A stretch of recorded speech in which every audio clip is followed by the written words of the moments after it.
Welcome everyone. तो Oxford third edition में जो यूनिट हम लोग कंटिन्यू कर रहे थे टीचिंग एप्टीट्यूड, उसका आज सेकेंड पार्ट है। उसमें हम लोग देखेंगे लर्नर्स कैरेक्टरिस्टिक्स। तो इसमें कौन कौन से टॉपिक है। तो पहले आपका लर्नर्स कैरेक्टरिस्टिक कि एक स्टूडेंट जो होते हैं उनके बहुत सारे कैरेक्टरिस्टिक होते हैं, जैसे आपका एकेडमिक कैरेक्टरिस्टिक, पर्सनल कैरेक्टरिस्टिक, इनके ऊपर उन्हें डिफ्रेंशिएट किया जाता है। तो उनके बारे में देखेंगे। फिर पढ़ेंगे ब्लूम्स टैक्सोनॉमी कि हम लोग ओवरऑल डेवलपमेंट जो पढ़ाई में करता है एक स्टूडेंट, उसे 3 हिस्सों में डिवाइड किया है ब्लूम ने। पहला है आपका कॉग्निटिव, इफेक्टिव और साइकोमोटर। इनके बारे में पढ़ेंगे ब्लूम्स टैक्सोनॉमी में। फिर है आपका गैगनिस 9 लेवल ऑफ लर्निंग। एक स्टूडेंट जब कुछ सीखता है तो उसे 9 लेवल से पास करना पड़ता है, तब जाके वो कुछ असलियत में सीखता है और उसे लाइफ में अप्लाई करता है। इनके बारे में पढ़ेंगे। इंडिविजुअल डिफरेंस, जैसा मैंने बताया कि हर एक स्टूडेंट जो होता है वो अलग होते हैं, तो कौन कौन से क्राइटेरिया पे उनको अलग से वो लोग डिफ्रेंशिएट कर सकते हैं, उसको पढ़ेंगे हम लोग इंडिविजुअल डिफरेंस। और एक क्लास में इफेक्टिव टीचिंग, एक टीचर को कौन कौन से पॉलिसीज मानना चाहिए, कौन कौन से रूल्स मानने चाहिए, ताकि वो इफेक्टिव टीचर बन पाए। और ये सब पढ़ने के बाद हम लोग कुछ PYQ प्रैक्टिस करेंगे, ताकि हम लोग को चैप्टर में जो भी समझ में आए वो क्लियरली हम लोग पढ़ पाए। तो इससे पहले जो चैप्टर था उसमें हम लोग के एक स्टूडेंट ने कमेंट सेक्शन में मुझे बताया था कि उनको पहले चैप्टर में जो है मेमोरी लेवल समझ में नहीं आया। तो ऐसे ठीक इसी तरीके से आप लोग इस वीडियो के नीचे भी कमेंट करेंगे अगर आपको कोई टॉपिक नहीं समझ में आएगा, क्योंकि उससे हम लोग डाउट सेशन में उस टॉपिक को इम्पोर्टेंस देंगे और उस टॉपिक के ऊपर पढ़ाई करेंगे। तो अगर आपको इस लेक्चर का PDF डाउनलोड करना है तो हम लोग के चैनल इम्पैक्टिका क्लास है, वहाँ पे जाके आप लोग इसका PDF डाउनलोड कर सकते हैं। तो चलिए क्लास को स्टार्ट करते हैं।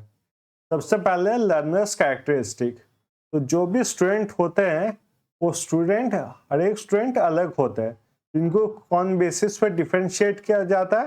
पहला है पर्सनल, एकेडमिक, सोशल और कॉग्निटिव कैरेक्टरिस्टिक्स। एक एक करके इनको समझते हैं। पहला है आपका पर्सनल कैरेक्टरिस्टिक।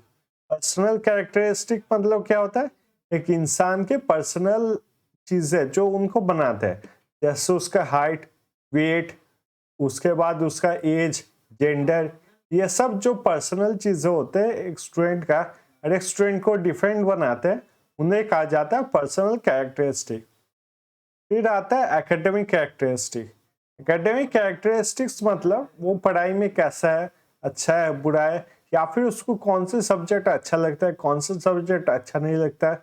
जैसे कोई मान लीजिए मैथ्स में बहुत अच्छा है पर उसका फिजिक्स में अच्छा नहीं है, तो ये सब क्या है, एकेडमिक कैरेक्टरिस्टिक्स।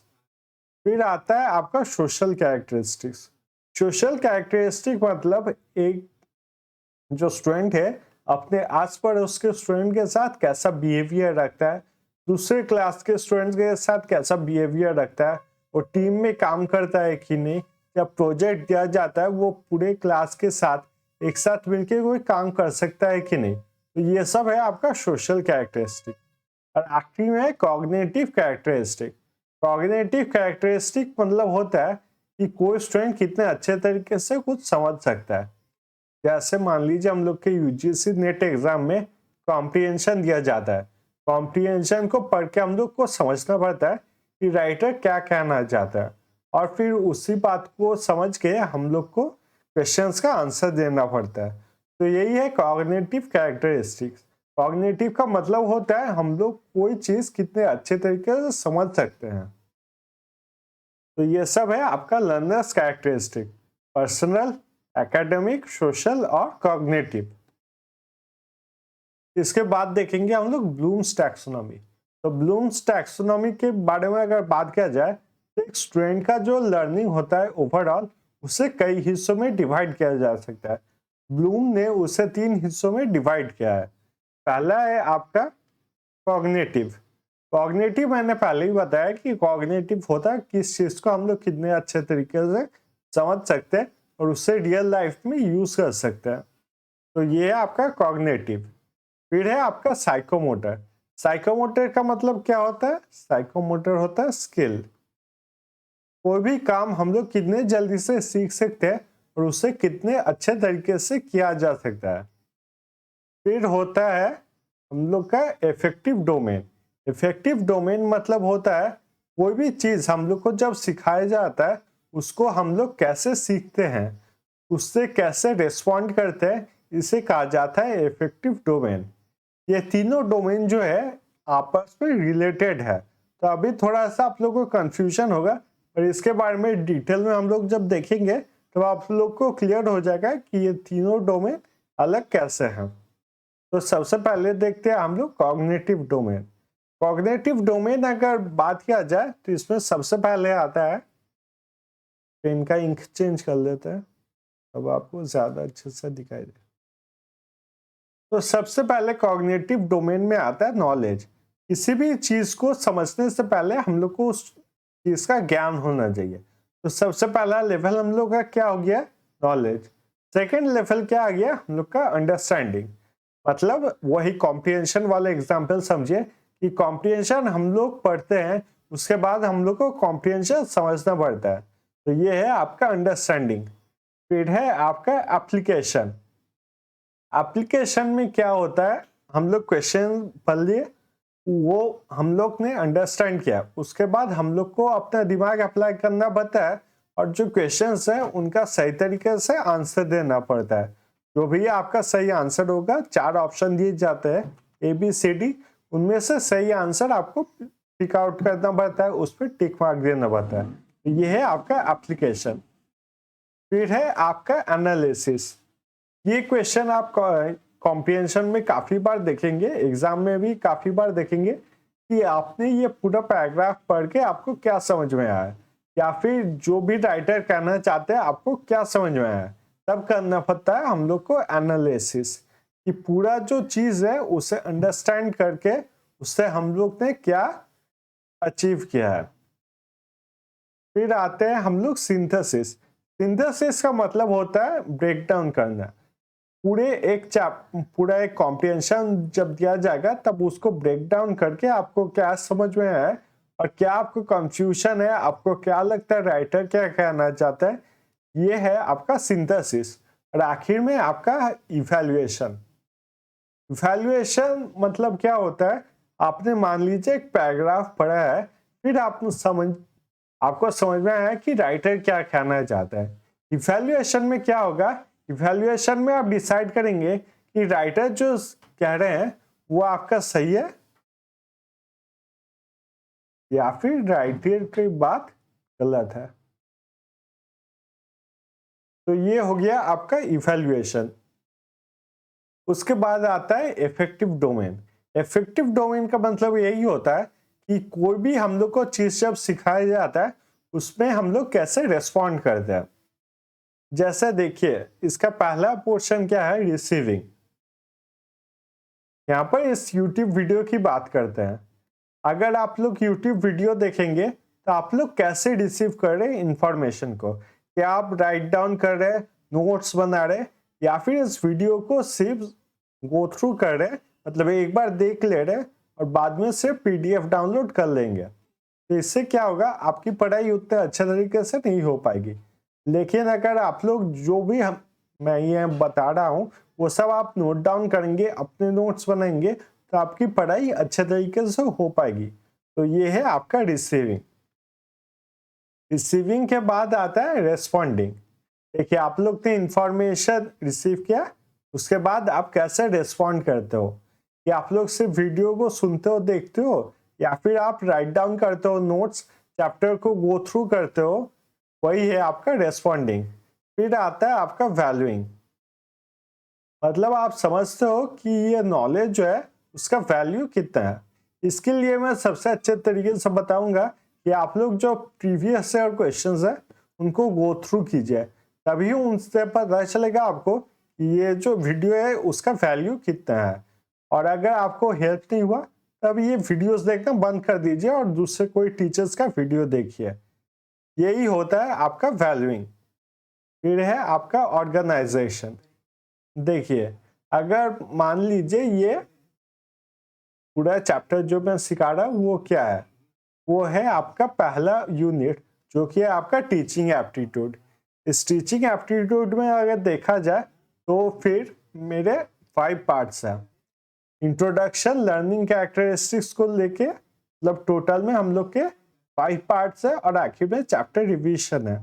तो ये आपका अरेंजमेंट। किसी भी पढ़ाई के चीज को आपको मन में अरेंज करना होगा कि कौन से चीज को मुझे पहले देखना है और कौन से चीज को बाद में देखूंगा। तो ये क्या हो गया, ये हो गया आपका ऑर्गेनाइजेशन, मतलब आप ऑर्गेनाइज करेंगे। और आखिरी में है आपका कैरेक्टराइजेशन। तो मैं यहाँ पर लिख लेता हूँ।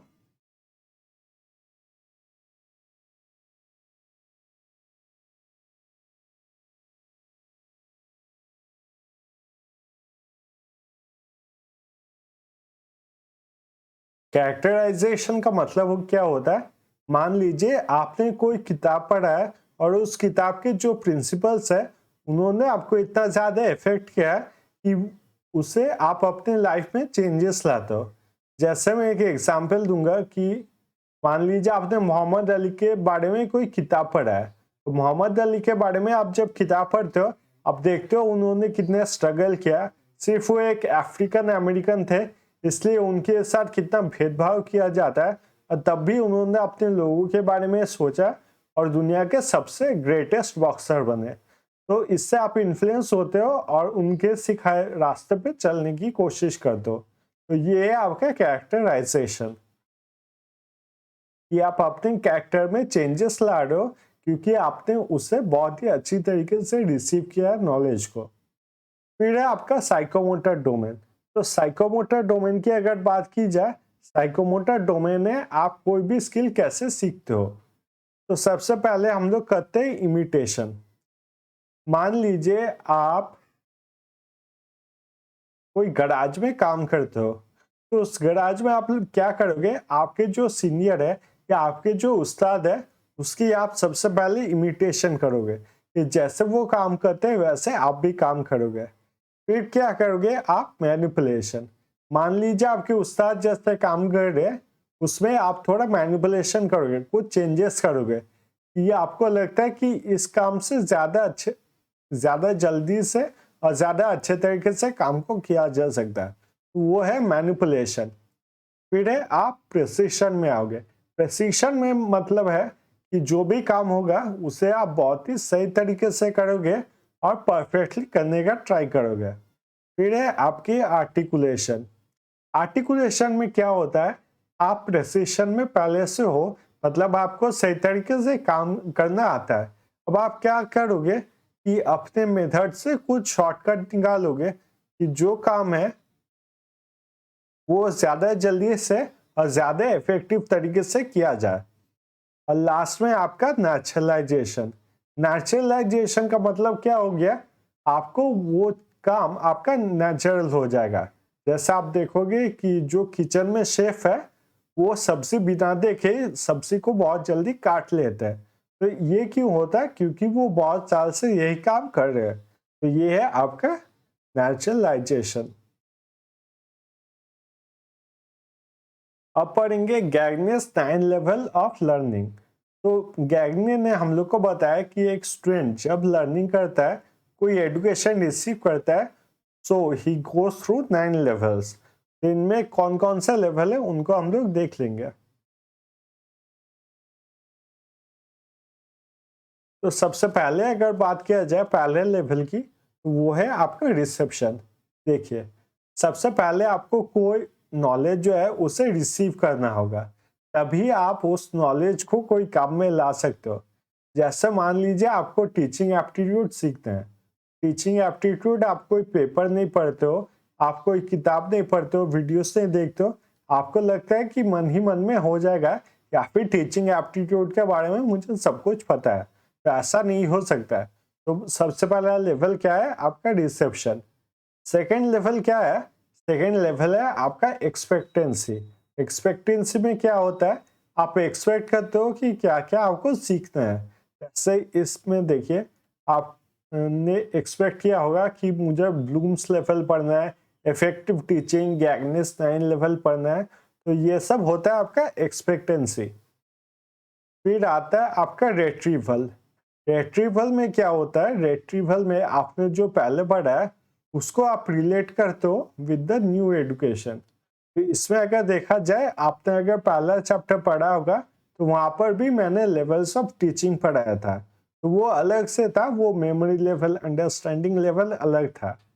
और यहाँ पर आपने जो पढ़ा है कॉग्निटिव डोमेन, कॉग्निटिव डोमेन था, साइकोमोटर डोमेन, ये सब आपके अलग है। तो रिट्रीवल से क्या होता है, आप नॉलेज को इंटरकनेक्ट कर पाते हो और इससे आपकी पढ़ाई और भी अच्छे तरीके से हो सकती है। फिर आता है आपका सिलेक्टिव परसेप्शन। सिलेक्टिव परसेप्शन में क्या होता है, मान लीजिए कोई चीज आपको अच्छे तरीके से पता है, तो वो क्या करते हो आप उस चीज को इग्नोर कर देते हो, और जो चीज आपको सिर्फ इम्पोर्टेंट लगता है उसी चीज को आप लोग पढ़ते हो। तो ये है आपका सिलेक्टिव परसेप्शन। फिर आते हैं सिमेंटिक एनकोडिंग। सिमेंटिक एनकोडिंग का मतलब होता है कि ऐसे पढ़ना चाहिए कि जो आप लोगों को समझ में आए। मान लीजिए अभी अगर मैं बहुत डिफिकल्ट लैंग्वेज में बात करूं या फिर किताबों में बहुत डिफिकल्ट लैंग्वेज में लिखा रहे, तो उससे आपका कोई फायदा नहीं है। क्यों? क्योंकि वो आपको समझ में नहीं आ रहा है और उस लैंग्वेज को ऐसे एनकोड नहीं किया गया है कि आप उसको डिकोड कर सको और समझ पाओ। तो ये है आपका सिमेंटिक एनकोडिंग। फिर है आपका रेस्पॉन्डिंग। रेस्पॉन्डिंग के बारे में तो हम लोग ने पहले ही बात किया कि जो नॉलेज आप लोग रिसीव कर रहे हो उस पर आप लोग कैसे रेस्पॉन्ड करते हो। फिर है आपका रीइंफोर्समेंट। रीइंफोर्समेंट ज्यादातर आपके टीचर्स करते हैं, जहां पर वो लोग सही काम को अप्रिशिएट करते हैं और गलत काम के लिए हम लोग को डांटते हैं। जैसे कि मान लीजिए आपको क्लास में कोई क्वेश्चन पूछा गया, उस क्वेश्चन का आपने सही आंसर दिया, तो टीचर क्या कहते हैं, टीचर बोलते हैं वेरी गुड, वेल डन। या फिर आप लोग को याद होगा कि बचपन में हम लोग को जब अच्छे मार्क्स मिलते थे तो पेपर के साथ हम लोग को छोटे छोटे स्टार्स क्वेश्चन पेपर पे, आंसर पेपर पे चिपका दिए जाते थे। इससे हम लोग और भी मोटिवेट होते थे। तो ये सब है आपका रीइंफोर्समेंट, जहाँ पर अच्छे काम को अप्रिशिएट किया जाता है और बुरे काम के लिए गलत डांटा जाता है। फिर है गैगनेस लेवल। गैगनेस लेवल अगर बात किया जाए तो इसमें सबसे पहले आता है असेसमेंट। असेसमेंट क्या है, आपने नॉलेज रिसीव कर लिया और आखिर में असेसमेंट में आपका एग्जाम होता है, ताकि आपने जो नॉलेज रिसीव किया वो कितने हद तक आपको समझ में आया है। यहाँ पर हम लोग क्या करेंगे, उसके लिए PYQ प्रैक्टिस करेंगे वीडियो के आखिर में। तो ये है आपका असेसमेंट। फिर है आपका जनरलाइजेशन। जनरलाइजेशन का मतलब क्या होता है, आप कोई कॉन्सेप्ट को कितने तरीके से समझ सकते हो और उसे जनरल पब्लिक अप्लाई कर सकते हो कि नहीं। जैसा हम लोग ने गैगनेस 9 लेवल पढ़ा है, कोई भी स्टूडेंट का जब एडुकेशन होता है तब वो ये सेम 9 लेवल से गो थ्रू करता है, ताकि उसका अच्छे तरीके से पढ़ाई हो पाए। आप मान लीजिए इंडिया में कहीं पढ़ाई कर रहे हैं तो यही लेवल होगा, और अफ्रीका में अगर कोई बच्चा पढ़ रहा होगा तो फिर उसका भी सेम प्रोसेस गो थ्रू करना होगा। तो ये क्या हो गया, ये हो गया आपका जनरलाइजेशन। फिर आते हैं आपके इंडिविजुअल डिफरेंसेस पे, कि हर एक स्टूडेंट जो होते हैं वो अलग होते हैं और अलग अलग स्टूडेंट को अलग तरीके से ट्रीट करना पड़ता है। इसके लिए हम लोग को समझना पड़ेगा कि हर एक स्टूडेंट अलग कैसे होता है। तो सबसे पहले अगर देखा जाए वो है इंटेलिजेंस, कि वो कितना ज्यादा समझदार है। फिर आता है एप्टीट्यूड। एप्टीट्यूड का मतलब होता है आपका एबिलिटी, कि कोई काम करने का उसके पास कितनी एबिलिटी है। जैसे हम लोग अभी पढ़ रहे हैं कि टीचिंग एप्टीट्यूड, इसके बाद हम लोग पढ़ेंगे रिसर्च एप्टीट्यूड, मैथमेटिकल एप्टीट्यूड। इसका मतलब क्या है कि रिसर्च करने का उसका कितना एबिलिटी है, क्योंकि आपको पता है कि नेट का एग्जाम निकालने के बाद हम लोग क्या बनेंगे, तो JRF, तो वो क्या है, जूनियर रिसर्च फेलो। तो रिसर्च का एबिलिटी देखा जाता है हम लोग में। तो ये है आपका एप्टीट्यूड। फिर आते हैं एज। एज का मतलब क्या है, उम्र, कि कोई स्टूडेंट का एज कितना ज्यादा है या फिर कम है। फिर हम लोग आते हैं मोटिवेशन पे। मोटिवेशन जैसा देखिए, हम लोग ये क्लास क्यों कर रहे हैं, ताकि हम लोग फ्यूचर में JRF क्रैक कर पाए। फिर आते हैं पर्सनैलिटी। पर्सनैलिटी का मतलब क्या होता है कि कोई पर्सन जो है उसका ओवरऑल पर्सनैलिटी में कैसा, यहाँ पर लिखा हुआ है व्यक्तित्व। पर्सनैलिटी क्या होता है, देखिए एजुकेशन में पर्सनैलिटी का क्या है, किसी का पॉजिटिव होता है, किसी का नेगेटिव होता है। जैसे मान लीजिए हम लोग का अगर पॉजिटिव पर्सनैलिटी रखे कि हाँ जो पढ़ाई है वो कठिन है लेकिन मैं कर पाऊंगा, और वहीं पे नेगेटिव पर्सनैलिटी क्या होता है कि ये क्वेश्चन बाहर से आ गया, ये दूसरे शिफ्ट का क्वेश्चन इजी आया था, मेरे शिफ्ट का क्वेश्चन इजी नहीं आया, एक कट ऑफ मार्क्स इंक्रीज हो रहा है, ये सब है आपका नेगेटिव पर्सनैलिटी। फिर आता है आपका प्रायर नॉलेज। प्रायर नॉलेज मतलब क्या होता है, इससे पहले आपको क्या ज्ञान था। जैसे देखिए अभी जो लोग पहली बार इसको पढ़ रहे हैं वो भी इसको समझ पाएंगे पर उनको थोड़ा टाइम लग जाएगा, लेकिन जिन्होंने मान लीजिए सेकेंड अटेम्प्ट या फिर थर्ड अटेम्प्ट दिया है या फिर इस चैप्टर को पहले से पढ़ लिया जिन्होंने, उनके लिए ये आसान होगा। तो ये है आपका प्रायर नॉलेज। फिर आते हैं हम लोग लर्निंग स्टाइल पे। लर्निंग स्टाइल का मतलब क्या होता है, लर्निंग स्टाइल मतलब कोई भी एजुकेशन को कैसे रिसीव कर रहा है, पढ़ाई को कैसे कर रहा है। जैसे देखिए बहुत जन क्या कहते हैं, पहले पीवाईक्यू से स्टार्ट करते हैं और पीवाईक्यूज को प्रैक्टिस करते हैं। दूसरे स्टूडेंट क्या करते हैं, चैप्टर को गो थ्रू करते हैं उसके बाद पीवाईक्यूज करते हैं।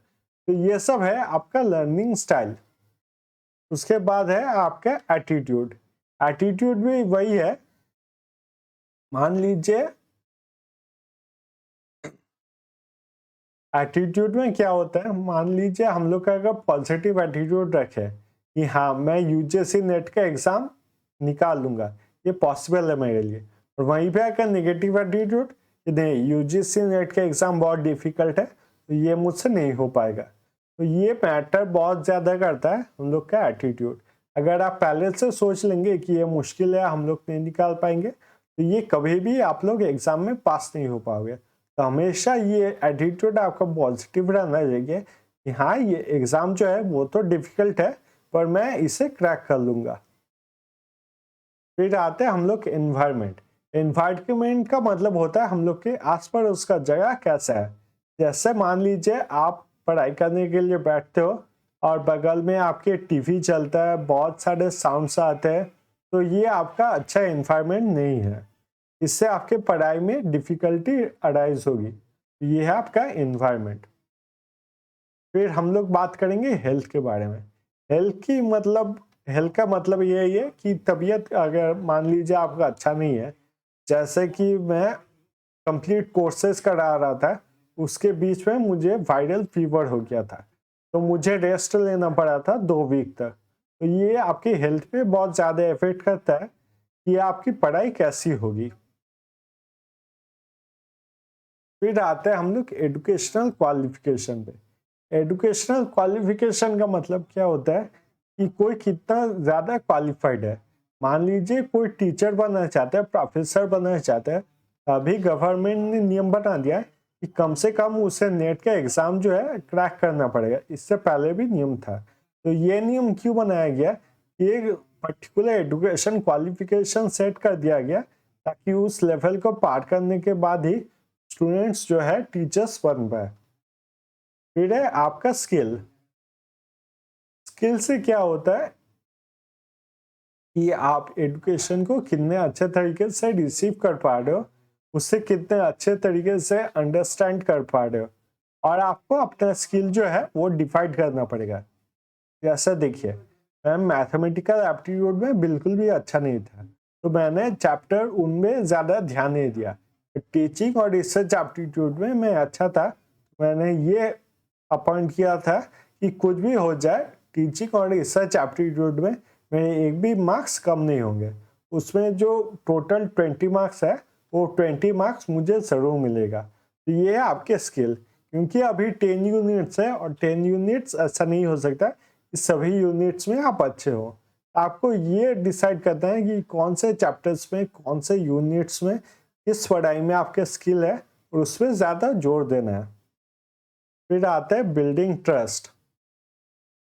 बिल्डिंग ट्रस्ट में टीचर्स का भी रोल होता है, जहाँ पर टीचर स्टूडेंट्स के ट्रस्ट को बिल्डअप करते हैं उनके यकीन को जीतते हैं ताकि स्टूडेंट्स की कोई प्रॉब्लम हो तो टीचर उसे समझ पाए।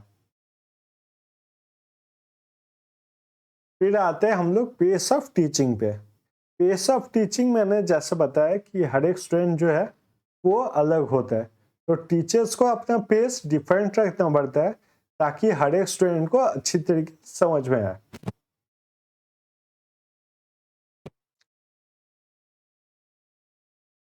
अभी हम लोग यहाँ पर इफेक्टिव टीचिंग पढ़ रहे हैं। तो इफेक्टिव टीचिंग में स्टूडेंट्स टीचर्स के एजुकेशनल क्वालिफिकेशन होना चाहिए, पढ़ाई करवाने के लिए जैसे मैंने बताया स्किल होना चाहिए कि कोई भी पढ़ाई, जैसे मैं अगर बताऊं तो मैथमेटिक्स में मैं अच्छे तरीके से नहीं बता पाता, लेकिन टीचिंग और रिसर्च एप्टीट्यूड में उतनी अच्छे तरीके से पढ़ा सकता हूँ। तो ये है आपका स्किल, मतलब डिफरेंट टीचर्स का डिफरेंट स्किल होता है। फिर आता है बिल्डिंग ट्रस्ट, कि टीचर्स जो है टीचर स्टूडेंट के साथ बात करना चाहिए और टीचर्स को स्टूडेंट का ट्रस्ट हमेशा जीत के रखना चाहिए।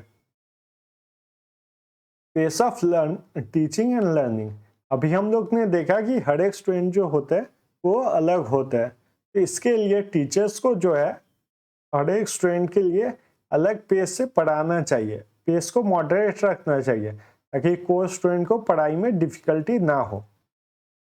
एबिलिटी टू एंगेज स्टूडेंट्स, अब ये अच्छे टीचर्स का ये मतलब हॉलमार्क होता है, यहाँ पर वो स्टूडेंट्स को अपने पढ़ाई में अपने वीडियोस में ध्यान से रख सकते हैं।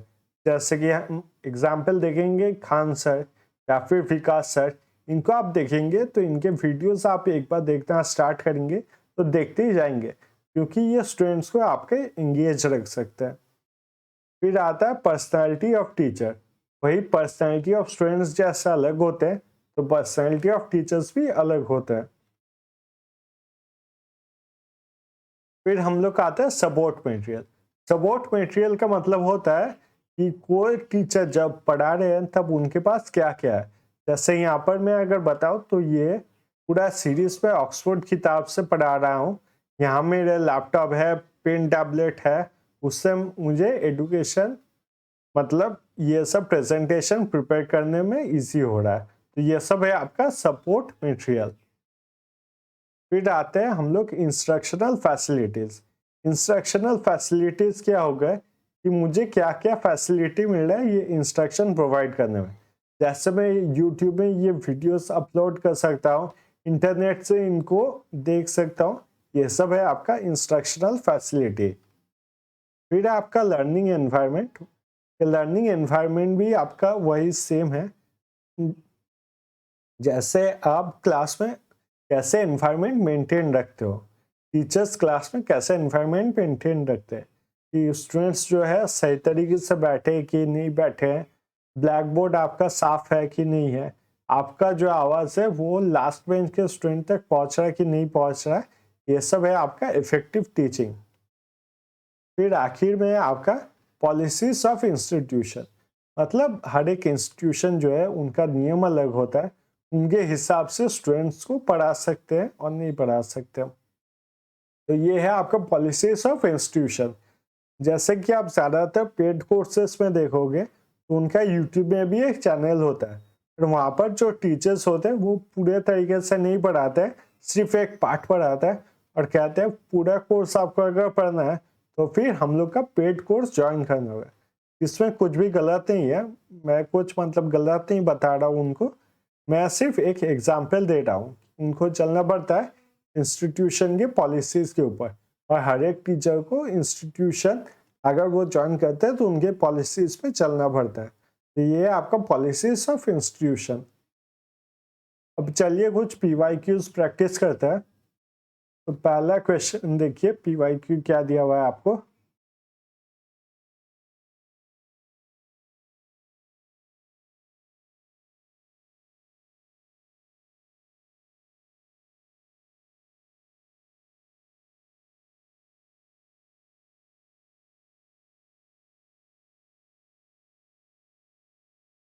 तो इसमें अगर आप लोग देखेंगे तो सही आंसर क्या होगा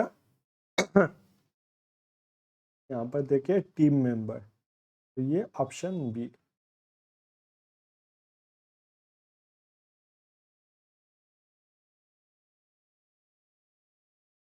अगला क्वेश्चन देखते हैं।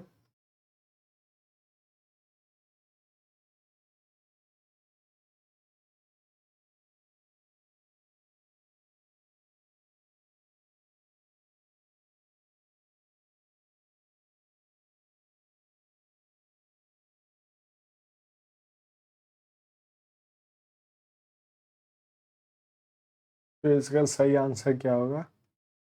Option B. अगर आपको याद होगा Bloom's traditional taxonomy cognitive domain में कि हम लोग जो कॉम्प्रिहेंशन पढ़ते हैं तो आखिर में क्या करते हैं, आखिर में हम लोग डिसाइड करते हैं कि राइटर ने जो कहा वो सही है या फिर वो गलत है। तो बी आपका इवैल्यूएशन। बी। आखिरी क्वेश्चन देखते हैं। ये क्वेश्चन थोड़ा लंबा है तो आराम से आप लोग पढ़िए इसको।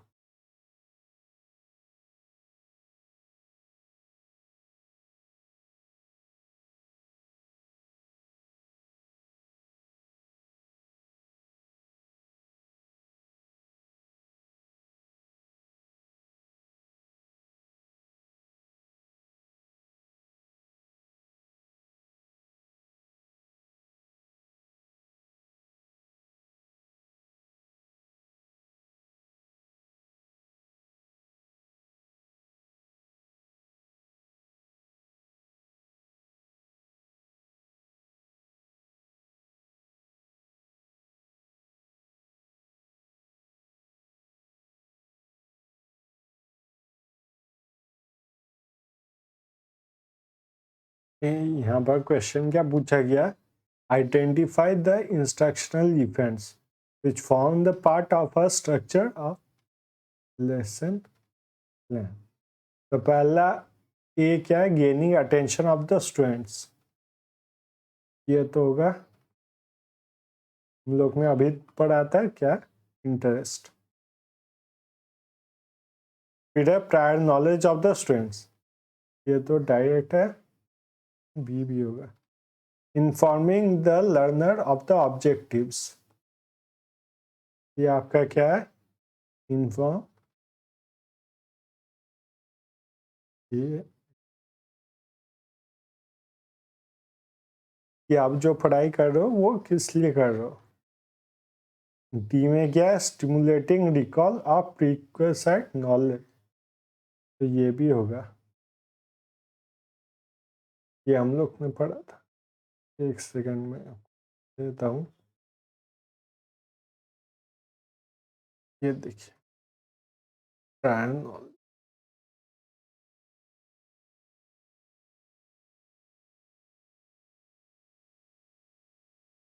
Stimulating recall of the.